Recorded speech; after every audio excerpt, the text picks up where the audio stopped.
Hey, I'm Molly Sims. And I'm Emese Gormley. We're two girls obsessed with one thing, beauty.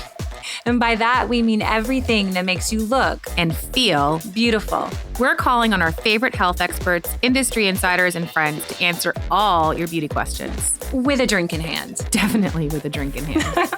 You're listening to Lipstick on the Rim with Molly Sims.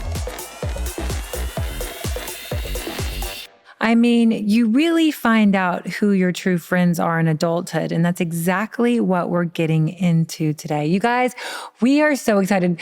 Emese and I have wanted to talk about this topic for a really, really long time. Joining us is Danielle Bayard Jackson. She's a true expert when it comes to understanding the science of female friendship, because there is a science, people. She's a woman's relational health educator and the author of Fighting for Our Friendships, The Science and Art of Conflict and Connection in Women's Relationship. I have the book right here, you guys. It is phenomenal. As the director of the Women's Relational Health Institute and a national speaker, Danielle has made it her mission to help women reconnect with each other and with themselves. And today she's here to share the secrets, that's right, to building and keeping strong female friendships, especially in adulthood, and what to do when you feel left out and why. It's never too late to find your people. Danielle, I'm so excited. We're so excited. I can't even tell you. We talk a lot about, investing in that bank, investing in those friendships. And you're the perfect person. I love your book. It's so important. Friendships. They're your chosen family. I always say that. It really is. And so I said to Danielle right before you jumped on, I was like, this is so, I think, front of mind for so many of our listeners, because navigating your friendships in your 40s, 50s is tough. You've become the go-to expert on women's friendships. What in the world drew you to this space? Becoming a friendship coach certainly wasn't on my vision board when I was 10. It's definitely something I fell into. So I actually started as a high school English teacher, then worked my way up to the academic chair in one of the largest schools in the country. And I always say that it's almost like it was my unofficial sociology lab, because I had a front row seat to the ways that issues of connection and belonging literally impacted everything else. Their attendance, their confidence, their performance, determined by whether or not they had other girls they were connected with, or if they were in the middle of a fallout, and kind of got to watch my female students kind of try to navigate that. And so after 6 years, I left the classroom and I got into public relations, and I found myself representing these beautiful, charismatic, high-achieving women, only to learn that privately, they were also navigating issues with other women. And so long story short, I looked up to see, is there research on this stuff? And so for the past 7 years, I've been leveraging my background in education to study what the research has to say about women's cooperation, communication, and conflict. You call yourself a women's relational health educator. I love the title, let me tell you.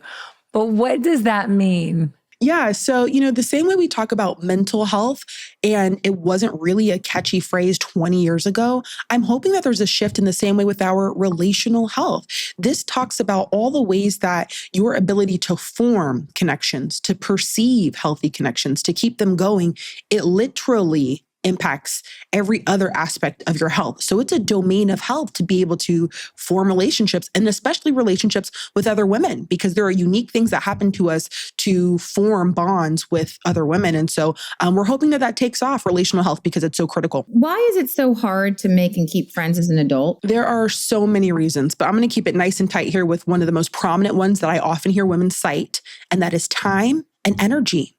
And that's not just anecdotal. The research supports that too. So it turns out that once you get to like your mid 30s through mid 40s, you have the least amount of leisure time compared to other generations. So you're literally working with less time.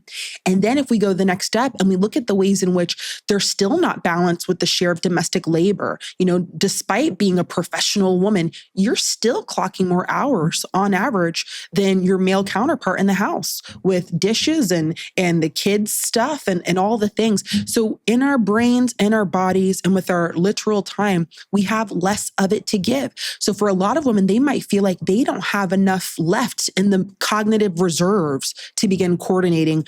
Okay, when do I see Brenda? When do I see Tiffany? I've got this Saturday open. It's a lot, and it does require intention, but we do have more obligations at this age, yes. There's been so much talk about the loneliness epidemic. What's actually going on, and how do friendships factor into that? Yeah, so many of us have heard of this by now, and it really is an issue. I want to note that there are so many things that contribute to our feelings of loneliness. For some people, it's mental health issues, right? For some people, it's other issues that help them to not feel connected to others in spite of having several social connections. But yes, a lack of quality connections is a big part of the reason why we have so many people who are feeling disconnected from one another. And it's an issue. It's nothing like revolutionary, but I'm glad we're having an open conversation about it, because I feel like a couple years ago, especially pre-pandemic, you weren't really seeing people have nuanced conversations about friendship in the public discourse. The extent of it used to be you either have friends or you don't, and if you don't, what's wrong with you? But now we're seeing this information come out of Harvard. They have the longest running study on happiness, over 80 years, and they found that the number one thing that determines how happy and healthy you are is the quality of your relationships. So it's not just about having more and more connections. What do those connections look like? I'll end with this. There are 3 kinds of loneliness as well. And I think this helps to give people language and direction to know what specifically is going on. The first is intimate loneliness, which speaks to you being intimately known. Most people have that satisfied by a best friend or a romantic partner.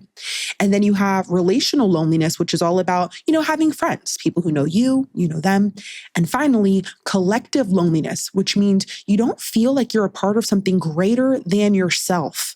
And we need that, whether you're in a volunteer group or religious organization. But what are you a part of that reminds you, I'm a part of something bigger?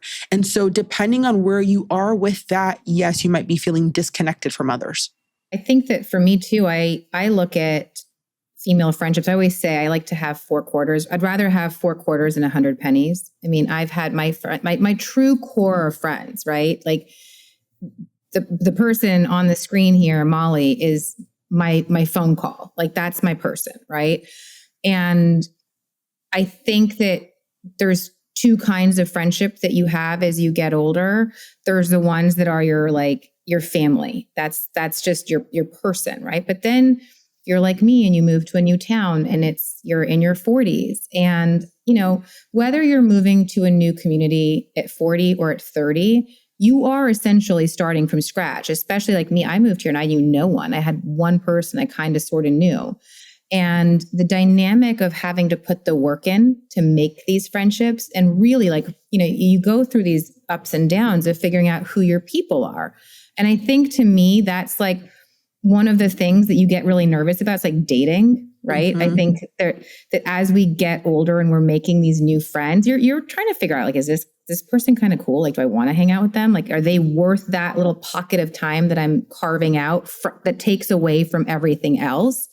And it's really hard. And sometimes it can be really disappointing. And I think that's the struggle part of it. Yeah, I totally hear what you're saying. And we do tend to prioritize quality relationships over quantity once you get older because of what we said earlier about limited time. So now we've suddenly got to be very strategic about, I'm going to use the word costs, about the costs of certain relationships because they're all going to cost you something, right? So now we really are prioritizing those quality connections. And I'm also not surprised to hear you say that you feel like your friends are like, this is my family. There's some research that suggests that for women, we integrate our friends in our lives to the degree of a sibling, men to the degree of a cousin. So they do feel like your sister, which is why friendship breakups can be so rough because it's like, I'm losing my family, not just some girl, right? And so I'm not surprised at all to hear you share those sentiments. What are some, I guess, ways or how to, protect against people and friendships falling to the wayside? What are some of the tools in the toolbox to be like, I had a friend of mine, I hadn't heard from her in years. She was like, I was surprised not to be invited to my 50th birthday. And I'm like, well, I haven't heard from you in 3 years. Like, in 3 years. But I think she didn't realize time goes by, people get busy. You know what I mean? How can we protect against kind of losing those friendships? Yeah, that's so interesting that you're sharing that experience of a friend who you're saying you haven't talked to in a while, but they kind of had the expectation that you would still bring them in. And they say that with men, their friendships tend to end when they stop doing things together. Women's friendships end when they stop talking to one another, because mutual self-disclosure, I share, you share, that's the glue of women's relationships. So even though a man, and I know it might sound like I'm generalizing, but everything I'm saying is supported by lots of different studies that find the same thing. So generally speaking, for men, they might go a year, 6 months without talking to somebody and being like, yeah, that's my boy. And you're like, you haven't talked to him since the 11th grade, but okay. But for us, you're going to be hard pressed to find a woman who has not talked to a woman in a year and is still like, that's my best friend, for a lot of women, right? And so, yeah, that closeness is really important, and that consistency is really important. In terms of how we kind of buffer our friendship from ending, even though some are going to end, and we all know that. But I have this set of tactics. I call them the adore method. And these are things that work to deepen your friendships, but it can also help to preserve it when conflict inevitably comes, because it's coming. But it sure does help if we've been doing certain things along the way. We can probably endure more than another friendship.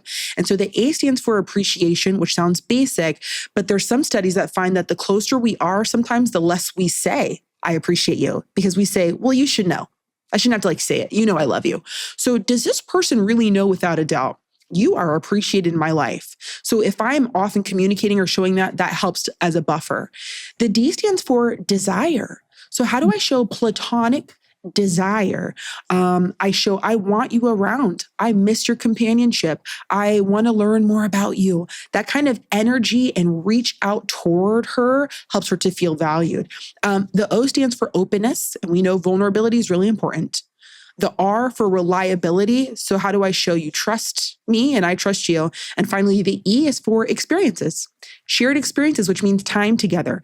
If you're doing those 5 things consistently, it helps when conflict arises, we can withstand. I love that. Appreciation, desire, openness, relatability, and experiences. Yeah, so important to keeping things going. Now, friendships end for all kinds of reasons, or our worldviews are shifting, or there was a misunderstanding. Let's talk about that, because a lot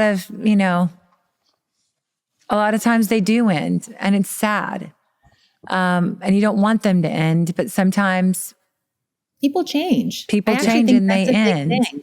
It's like relationships. Like we had a conversation, actually, remember on a previous podcast, I can't remember the episode it was, but we talked about how we don't put the same respect into ending a friendship as we do into a relationship, like a boyfriend, girlfriend, or romantic relationship, whatever that is. And so I think that's a really interesting topic, because we typically as women, if we aren't friends with someone anymore, there's like a catastrophic ending, or worse, you kind of just, to what happened to Molly and this other friend, you kind of stop talking.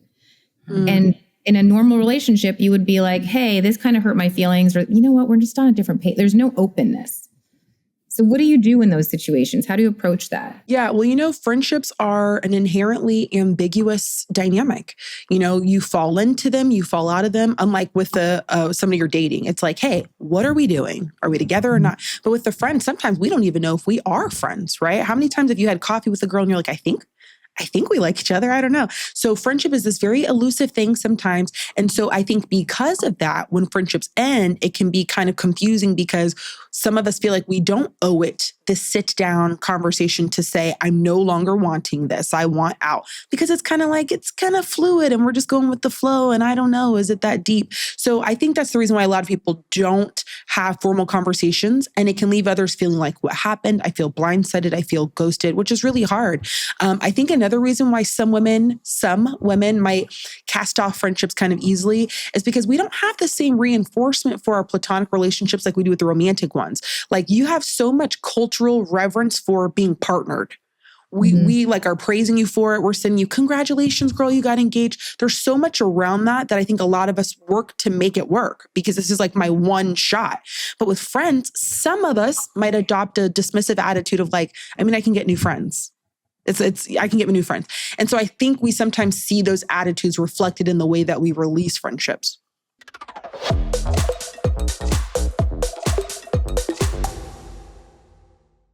You know that feeling when you're doing everything right, eating clean, getting your steps in, hitting your water goals, but you still feel off? Same. That's honestly why I started taking Symbiotica. I was so tired of wasting money on supplements I thought were doing something, but couldn't actually tell. Symbiotica's changed that. These are high-quality liposomal supplements, which basically means your body's able to absorb them. Total game changer. Okay, let me tell you what's in my rotation. I'm obsessed with their magnesium L-threonate, which helps with focus, mood, and sleep. I take it at night, and it's like my brain just powers down in the best way. Then there's the glutathione, which is amazing for skin and digestion. I've noticed way less bloat, and my skin is actually glowing. And for summer, I just added their new Irish sea moss. It's lemon vanilla flavored and supports digestion and energy. I'm also obsessed with their liquid colostrum. It's been amazing for my gut, my skin, and even my hair. Honestly, taking my supplements has become one of those quiet little rituals I actually look forward to, and it just helps me feel more like me. Go to Symbiotica.com/lipstick for 20% off plus free shipping. That's Symbiotica.com/lipstick for 20% off plus free shipping. You have on page 172, which I love, this called Know the Signs. Here are a few signs that you're dealing with a negative friend. She frequently vents about troubles she's having when things like work, family, relationships. She's begun silencing her calls and making excuses why not to pick up.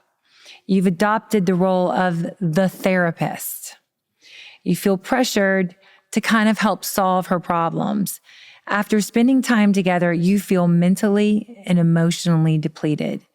You're complaining more than usual whenever you're in her company. When is it time to separate? Because you say the difference between productive and unproductive venting and complaining is purpose. I thought that was so well said. Oh, I'm so glad. Yeah, this is a hard one. I think it's more common among women because the number one thing women look for in their same-sex friendships is emotional support across the board. So what becomes tricky is if you have a woman whose frequency and intensity of seeking emotional support overwhelms you. It's happening too often. It's really heavy stuff all the time. It's not balanced. So we're talking about her stuff, but not my stuff. Then it can feel really overwhelming, especially, remember we said, for women who have other obligations. So you're already stretched thin. Now you're trying to show the emotional capacity for this friend. It can be a lot. And so, one thing to help yourself know when is it time to let go, ask yourself, is this a season? So let's say she's going through a divorce. This might just be a long, intense season because she's going through it. But if I zoom out and take an aerial view of the history of our friendship and I see, no, this has been a theme. It's overwhelming. It's too much. And I've made attempts to try to help her reel back or seek other support to take some of it off of me, and that's still not working, then you might determine that the costs of that friendship start to outweigh the benefits.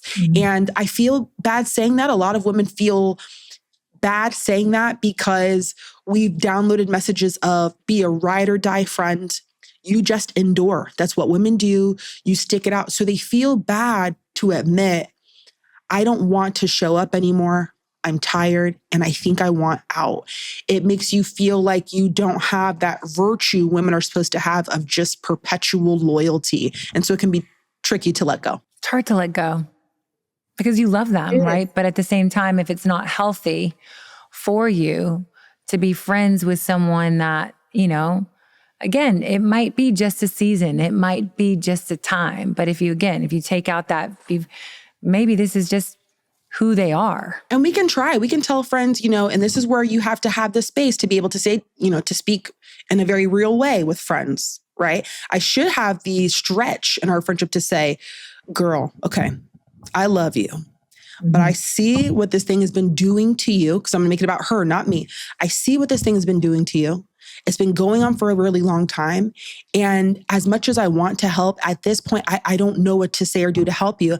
I think it's time you talk to a therapist. I have a recommendation. I think it's time you talk to so-and-so who can help. But I mean, at this point, it's getting really big. And I think we need to figure out a way to help you, right? So I'm letting her know I can't be the sole resource. This has been going on a long time. And the reason I'm confronting you is because I care. If I didn't care, I'd just ghost you. Okay. So hopefully we have friends who can say, oh, this is really awkward and uncomfortable being called out, but I appreciate you. And that's all that we can hope for. Conflict is part of any relationship, but especially taboo among friends. Why is that? And how do you move through it with grace? Because some people, you do get in arguments, and some people, to the next question is like, they feel left out, or then they're not part of a group. And that's whether they're 10 years old, 40 years old, 60 years old, it's kind of a constant thing. Like, how do you deal with those things? Yeah. So the first thing is, one, you have to anticipate conflict. We do it in romantic relationships all the time. You know that you guys are going to get into it, and you're already having conversations around, not you, of course, not you, just me and my dysfunctional home. Okay. So, we front load relationships with it. When we're dating, we're like, what's your conflict style? We already know. But with friends, I think we almost don't expect it to happen. So when it does, we're like, oh, this must be a sign that we weren't as close as I thought. It's evidence of our lack of compatibility, but we don't do that in any other relationship. And so first is give yourself permission and margin to have some disagreements. It's going to happen. But the difference between healthy and unhealthy, healthy conflict means there's a problem, but we are focused on the problem. We're not attacking each other. We're looking for solutions. There's space for both people's voices to be heard, and we're trying to find a way through it. In unhealthy conflict, it is delaying reconciliation. There is a power struggle. We're doing things that are making the problem bigger, not smaller. That would be dysfunctional, right? And so it kind of helps to know the difference. But I think the reason why conflict is such a tricky thing in friendships is largely because we don't anticipate it. And for a lot of women, we are almost conditioned to try to maintain an appearance of cooperation. I don't want to be perceived as being difficult. I don't want to be perceived as being drama. Okay. I'm chill. I'm totally cool. So if you have that as a certain thing you're conditioned for, and then you genuinely have a problem with another woman, we're calculating to what degree I can actually express it without running the risk that you leave the friendship completely. Because I said, hey, I'm not cool with what you said last night. Now I look like I'm being difficult. I've made her uncomfortable, and it's a whole thing. So you have a lot of women calculating, is it worth the risk of what might happen and how I might be perceived if I bring this up? What are your thoughts on, I think, group one-on-one friendships are, in some ways, I think, not to say they're healthier, but they're easier, right? Like, we have our group of friends, but like my relationship with, for example, with Molly, like it's got a history behind it. It's got a backbone, right? It's not like we have our framework for our house that has been built over many years. Group friendships, especially I think as we get older, there are so many different dynamics of personalities and women in these group friendships. There are the women who love to go out all the time. They are the ones that are organizing things. They're out every night. I mean, good for them. I find it exhausting. But what ends up happening with a lot of these group dynamics is ultimately someone always ends up feeling left out. And I'll be the first to say, when I first moved here, I felt like I was on a mission. I had to find my people. And I would go out a lot more than I was ever comfortable going out. And then I kind of was like, I don't really want to go out anymore. But then I stopped getting invited because you start saying no enough times, people are like, oh, she doesn't want to come. And so I think that there is this balance that we have of like these group dynamics can become kind of like a mental gymnastics in some way, right? Because that fear of missing out is present, but then you kind of are also like, are these people, I just want to get the invitation. I can say no, I shouldn't be navigating that in such like a delicate manner, right? So what are your thoughts on female group dynamics? Because I do think they become tricky. Maybe we have our group of friends, but I just want to go to dinner with 2 people. Are those 3 other people going to feel left out? if they see me if their husband sees me at the restaurant. Do you know what I'm saying? Like, that's the part where I think I have seen it with my own eyes and experienced it myself, where it does, like, do you have to invite everyone every single time? Yeah. Group dynamics are very tricky. So the research tells us that men tend to congregate more with multiple people, and women tend to be more dyadic. So they're in dyads, pairs of one and one.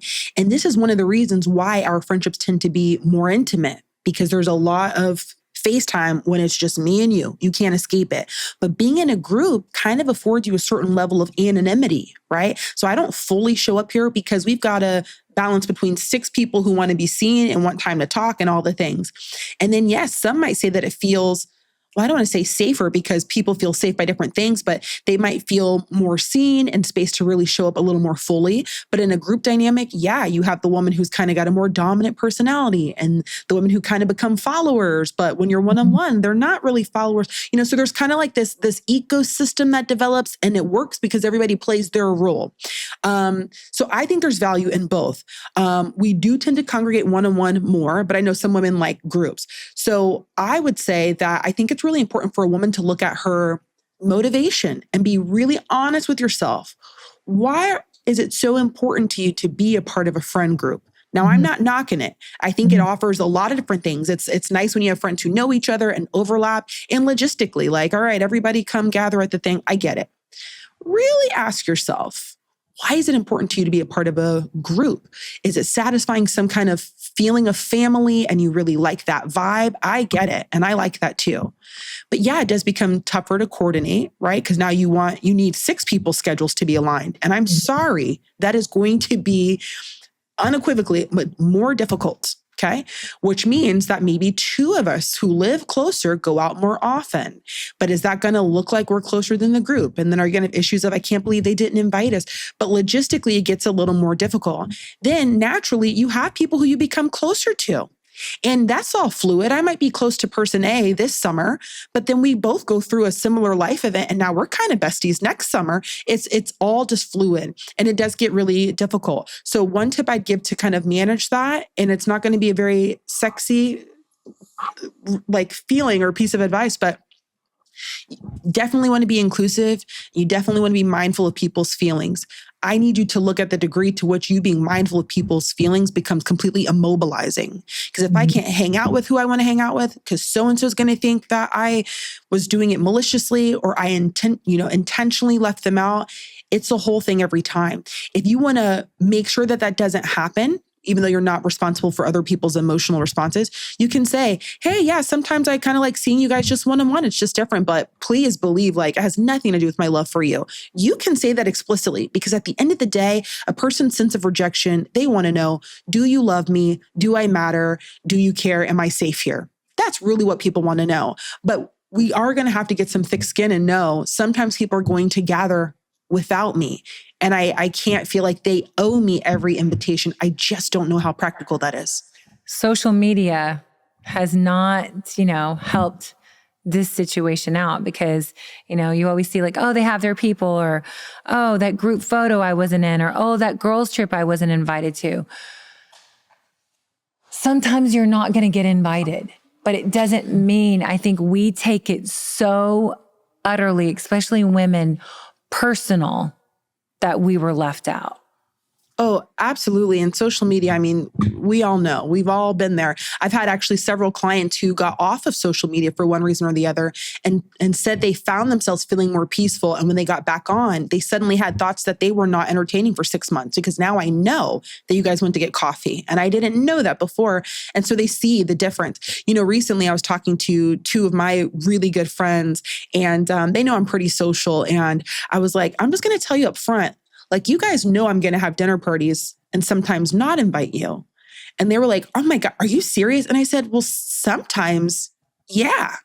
depending on who's there, like if it's like a bunch of women from my church and they don't go to the, and we just want to have a certain flow, or if it's a bunch of my husband's friends' wives, right? That's going to be a different flow. And so I know this might be like a hot take, but sometimes depending on the objective of the gathering, that should determine who's invited. And if we want a certain sense of ease and flow and chemistry because we have shared history, values, or whatever it is, then that's only going to flow with a certain group of people. It is not a reflection of me valuing you any less. And for my besties, sometimes when I have small little dinner parties, I don't have them there because I know I'm going to be gabbing with them in the kitchen, just the three of us. And it's going to make other people feel like, oh, okay, she has favorites here. So sometimes it's just a gathering for a different group. It has no bearing on our relationship at all. And I mean, it took a 30-minute conversation, but they got it. They accepted it.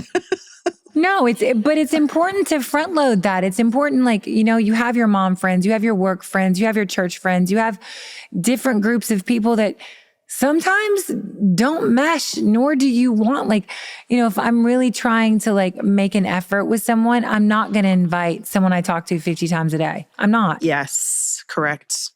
What makes a friendship meaningful versus just convenient?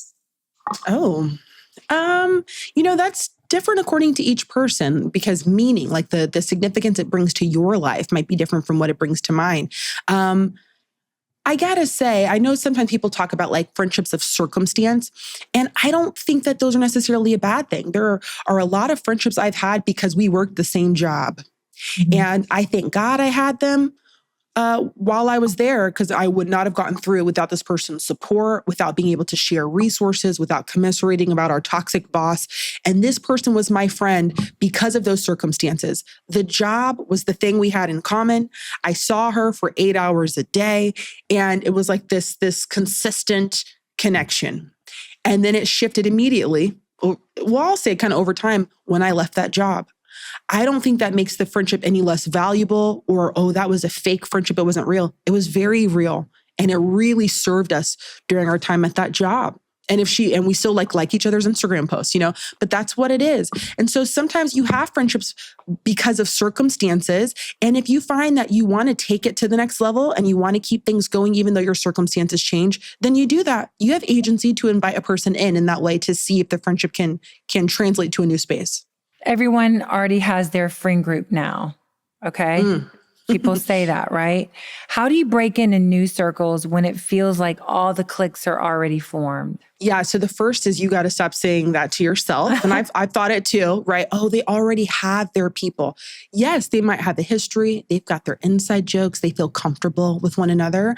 But you rarely have people going around saying, oh, I'm full. I can't talk to you or go to lunch with you because I'm full. Most people. Right? And if they are, okay, great. But you have to ask yourself, are you working with data that you got from others, or did you make that up? And I understand that it feels like a very valid, possible, potential thing. But when you say, oh, they're probably not interested in talking to me because they've closed the gate, you told you that. They did not tell you that. So for a lot of us, our friendships aren't even getting off the ground because we're scripting the other person's side. The second thing I would say about breaking into a friend group is, if that really is important to you for some reason, you're new and you see that there's a lot of groups that are already formed, is it's better to try to form relationships one-on-one with those people instead of trying to bond with the capital G group. And so people tend to bring you in over time into the fold because they've gotten a rapport with you and they know you and they want to phase you in that way. And if you find that even that is not effective and they're still kind of keeping you out, then you form your own. A lot of women tell me they have a lot of siloed friendships. What's the harm in texting some of them and saying, oh, I wanted to have a couple girls over on Friday. You should definitely come, and just see what comes of that. So I understand the friend group thing, but that might be the best way to approach it. I think that's such an interesting point you just made about siloed friendships. I think there are those people that like that, they like to keep their friendships separately. And I don't know if it's a control thing or if it's just a preferential thing, but the one thing with Molly and I, we're very similar in this, is we love our friends being friends with one another. But not a lot of people like that. There aren't. And it's really interesting to me because I don't know where it comes from, but my mentality has always been, if I love someone, I get excited for Molly to get to know them. And I know she feels the same. She'll be like, you will love her. She is such a girl's girl. that's who we are. And I don't know if that has to do with feeling so secure in our friendship, knowing that at the end of the day, we always gravitate back towards each other. Like it can be other people around, but I want that person to gravitate to Molly too. If I find them, not to sound like weird, but if I find them worthy of her friendship, right? It's kind of like the vetting process, right? If I'm like, we are, and it has nothing, it's just the people in my inner circle. I'm like not saying that eloquently enough, but if I feel like this person is going to get along with Molly or another one of our close friends, I am elated when they form a friendship on their own. Like it makes my heart smile. But not everyone is like that. And there are people that really, that silo word, that is how they operate. Let me tell you, I operate the same way you do. I'm like, oh my God, let's all get together and do all the things. Unless it's one of my little mini exclusive dinner parties, right? But I'm like, oh my gosh, yes, everybody come together. To that mini I want to go to the mini exclusive dinner parties. I'll text you an invite, okay? But you know, for a lot of women, because we unpacked this in an episode of my podcast, and we looked at how some women don't do it because they have a deep fear of friend poaching, which is a thing. And when I heard it, I was like, there's no way. It is a thing where some women try to take a friend away, and for so many reasons, it's a whole psychological thing. And for some women, they are open to the more the merrier, but it depends on their degree of closeness with the friend. So if it's kind of like an acquaintance, they're like, oh yeah, let's all get together. But if it's their best friend, they feel a little more protective, or they're kind of okay with it until it looks like the two of them want to hang out alone. Now it kind of feels a little weird to them. So I think the important thing is, you know, to have a conversation and make sure everybody's on the same page, because even I'm realizing a lot of people have different experiences and expectations of what's okay in terms of introducing our friends to one another and what the norms are for after they're introduced. Is it okay for them to go hang out? Do they need to invite you as well? It's like a whole thing. So when in doubt, just ask. I was going to say a lot of this comes back to, as I sit here and listen to you, and I've read almost all your book, communication. Mm-hmm. Communication. There are a lot of women who've spent 18 plus years being a parent, being a mom, and now they're empty nesters. Some of my friends are going through it. It's very jolting. Would you say say that same group or those women have kind of been a little bit disconnected from their groups over the years, but they still need that friendship? How do they jump back in after being kind of distant in a way? I love that you're asking this question, and I don't have people often speak to women who are in that transition of their lives where the kids are kind of becoming more independent and now you've reclaimed a lot of time and you're like, what's going on? It can be tricky because when you have young kids or kids you're transporting around, a lot of your connections are formed based on the people who you're sharing space with. So if you've always got soccer with the kids and this person's birthday party, you are spending a lot of time with their moms. So when those kids leave, you do find that a lot of those connections are maybe rooted in other things if they haven't already fallen off. And so one exercise I like to do for a woman who's trying to figure out where to start finding new friends is this. We complete the statement, I am blank. We fill in the blank. And you fill in that blank with some aspect of your identity, something that feels essential to you. And then you do that 4 or 5 times. So for example, for me, it would be, I am a woman. I am an entrepreneur. I am Black. I'm a mom. Those things feel essential to who I am. Then the next step would be, where are you in community for each one of those things? Where am I where I feel like, oh, I'm with other women, they just get it and we can talk women stuff? Or where do I feel entrepreneurial and I have other women giving me biz ideas and I'm like feeling sharp? So that can kind of help to give us some direction for where we need to start to go to find aligned friendships. Because we can go and hang out and party with anyone. But that would be an exercise for a woman who's an empty nester. She's now reclaiming her time, but she's not sure of where to start. That can give a little bit of direction. How do we protect and nurture friendships through major transitions, AKA job shifts, moving? The main thing now is divorce. Well, they're my friends. They're not your friends anymore. It goes back to what you said earlier about communication. And I think so many issues would be solved if we had the courage to speak vulnerably from the very beginning. So that might look like me saying, hey, I know that with us divorcing, that's going to be really awkward for some of our friendships. And the last thing I'm going to do is tell you who you can't see and who you can't hang out with, because we don't want to remove people's sense of agency. So ultimatums never work. Okay. So I can't tell you who to hang out with, but I guess I do feel a little nervous. I feel nervous that this is going to take a toll on how often we get to see each other, and that conversations are going to be weird. And the last thing I want is for it to be awkward between us, or for you to feel like you have to choose. So I just thought I would put that out there. Okay. That's more tender, vulnerable language. I feel nervous. I don't want these things to happen. I don't want to tell you what you can't do, but I also really value this, and I don't want things to change too much. A lot of people need that data, instead of us just being like, oh no, we're cool, whatever. Yeah, no, go hang out with him and his new girlfriend and tell me all about it tomorrow. Like, that's not going to be okay. So maybe telling her boundaries a little bit up front. Like, I know that you might still see, John and he's got his new life. I just don't think I can deal with it, with hearing the details. But I know things are changing, and I don't want to lose your friendship. And then we can get to the business of maybe figuring out the details of how we're going to work this thing. But saying it up front really kind of takes the fear and the ambiguity out of it. Female friendships for me are everything. But I go back to what you said. Some have served a perfect time and a place, and that is what they were meant to just be. Some travel from the second chapter to the third chapter to the fourth chapter, but it doesn't mean it's bad. It's like you said about working with your, circumstances or your friend at your job. Like, I have a lot of mom friends that I'm so happy that I have kids that I don't know that I would have met them. And I'm so grateful for that. To Emese, I moved as well. I was always traveling and then, come to find out, I've got a toddler who I don't have any mom friends. I have Emese, but none of them had kids yet.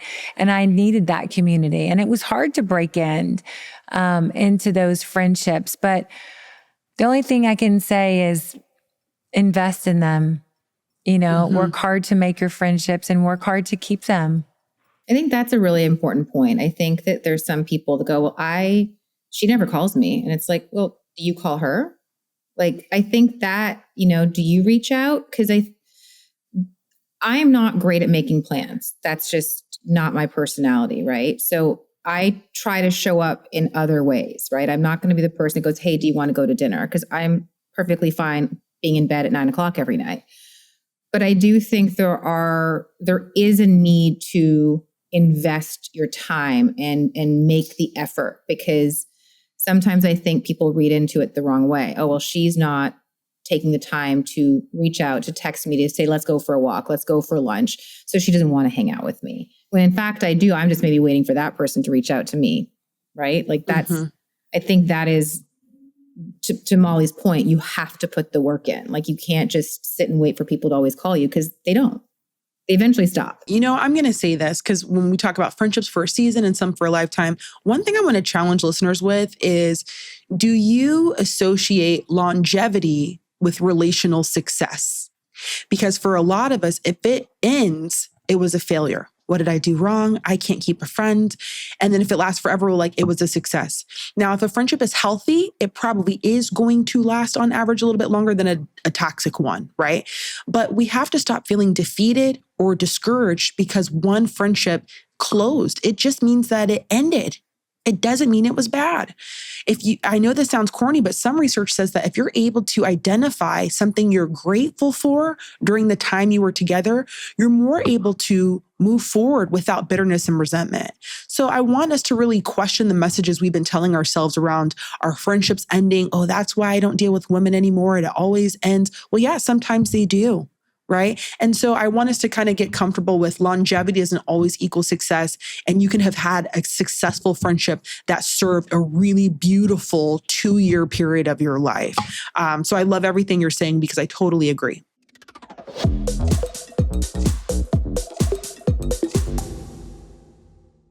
Last book you read? Oh gosh. A book called Yellow Face. It was very good. Who is your superhero? Oh gosh. I can't believe I'm going to say this. I'm actually going to say right now in this season, my husband. He is really showing up. He is really showing up. And I'm going to play this episode for him so he can see that I said it. I said it. If you could live anywhere, where would it be? Oh gosh, I'm from Florida, so I'm over the heat. So I actually kind of want to go somewhere with the 4 seasons. Would be nice. Are you an introvert or an extrovert? I do extroversion really well, but at the end of the day, I can't wait to come home, take my bra off, and watch a little Netflix. Love it. Biggest vice? Oh my God. Maybe like snacking way too much. I know that's not a big one, but like being a sugar fiend is not okay. And I know I need to grow up, but that's what it is. Early bird or night owl? Early bird for sure. What's your favorite quote or mantra?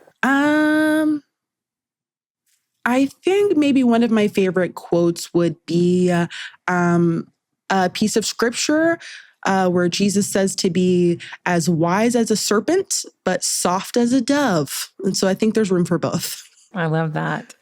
What do you wish you had more time for? Probably story time with my kids. It's my favorite part of day. And I would do it longer if I weren't so gosh darn tired. One thing always in your bag. A hardback book. I don't care how heavy it is, but you're not going to catch me with that one. You and Emese could be best friends. I'll always download it on my Kindle just so I can carry it if I'm going somewhere with too much stuff, but I love a hardback. Yes. We always ask every guest before they go, if you could give advice to your 10-year-old self, what would it be? Oh, I think I would tell her that she is enough and she doesn't have to keep striving even at 10. That just how she is enough. I think I needed to hear that at 10. I love it. You're amazing. Danielle Bayard Jackson, thank you. You're incredible. This was everything we needed and more, because friendships are everything, whether you're 10, 20, 30, 40, like I said in the beginning. It's hard to keep them. It's hard to maintain them. And sometimes there are bumps in the road, but I love what you said about sometimes friendships are only meant to be for that time, but it doesn't mean that it wasn't worth it. And it doesn't mean that, it didn't mean something, and it did have weight and validity in your life. You guys, this book is great. It can help you be more communicative, front load. It can help you in situations that are hard. It's hard to break up with a friend. It's hard to get into a fight with a friend. But fighting for our friendships, the science and art of conflict connection in women's relationships. This is amazing. You're so great. I can't even. And I love that you work with women to help them strengthen and find ways to have those relationships and keep them going. Yeah, they tell us that 70% of a woman's social network is other women. And so to me, that means it's worth taking the time to figure out how to navigate relationship with them. So thank you so much to you both for sharing your platform with me and allowing me to lend my voice to this conversation. I really appreciate it. You're amazing. We appreciate you. Love you, my ride or die. Love you, my chosen family right there. My chosen one. Danielle, you might be soon chosen too. As always, guys, don't forget to rate and review us. Follow us on Instagram, TikTok at Lipstick on the Rim, and make sure to subscribe to mine at Molly Sims and Emese's Tell Me More Substacks. And you now can find our full-length videos on YouTube. That's a wrap. We love you guys. So good, so informative, just what we needed. We get asked a lot about friendships, how we keep them, how we let them go. So this was amazing. Thank you for having me. I'll see you soon. Thanks for listening to Lipstick on the Rim with Molly Sims and my ride or die, Emese Gormley. We are so excited to bring you guys along on this journey with us. You can find us on Instagram and TikTok at Lipstick on the Rim and at Molly B. Sims. Or you can go to my blog where you can dive just a little bit deeper into my favorite products, trends, and more at mollysims.substack.com. And don't forget to check out our video episodes on my YouTube channel, Molly Sims. This podcast is a production with Sony Music. I wanted to give a special thanks to my team, Rosie Cummings, Kenna Ryan, Sophine Kevorkian, and everyone at Sony Music. Don't forget to listen and follow wherever you get your podcasts so you never miss out on the fun.